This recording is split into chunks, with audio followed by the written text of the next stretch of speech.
This video sponsored by SPO digital marketing.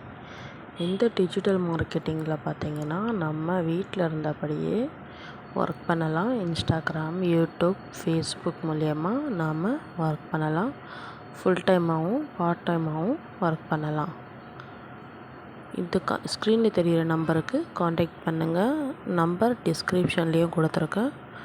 Check பண்ணி பார்த்து contact பண்ணி டீட்டெயில்ஸ் தெரிஞ்சுக்கோங்க. வாங்க வீடியோக்குள்ளே போகலாம்.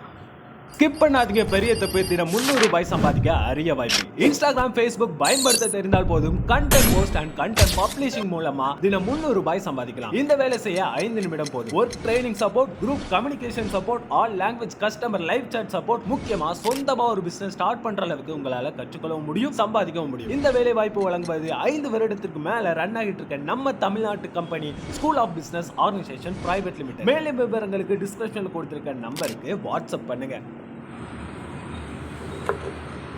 இன்றைக்கி நம்ம பார்க்க போகிறது எறா ஃப்ரை எப்படி பண்ணலாம் அப்படின்றது தான். ஃபஸ்ட்டு நல்லா கடாய் காயிட்டோம். கடாய் காஞ்சோடனே எண்ணெய் கொஞ்சம் போடுங்க, தேவையான அளவுக்கு.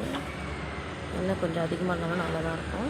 ஏன்னா நம்ம எண்ணெயிலேயே நம்ம எறாவை பொரிக்க போகிறோம். ஸோ அதனால் எண்ணெய் தேவையான அளவுக்கு இல்லாமல் அதை கொஞ்சம் அதிகமாகவே போட்டு எறாவை நல்லா தண்ணி நல்லா புழிஞ்சு கழுவி வச்சுக்கணும். எறாவை அதுக்கப்புறம் தண்ணியை நல்லா புழிஞ்சு எறாவை எடுத்து அதை எண்ணெய்க்குள்ளே போடுங்க. போட்டு நல்லா ஃப்ரை பண்ணுங்கள்.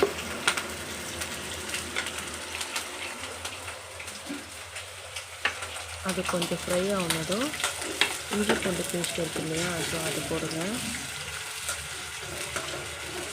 தேவையான அளவுக்கு உப்பு,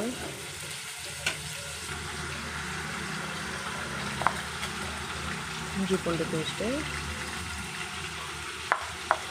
அப்போ தான் நமக்கு இந்த நான்வெஜ் ஸ்மெல் வராது. எறா ஸ்மெல்லு கவுச்சி ஸ்மெல்லு வராது. நல்லா ஃப்ரை ஆயிடுச்சு.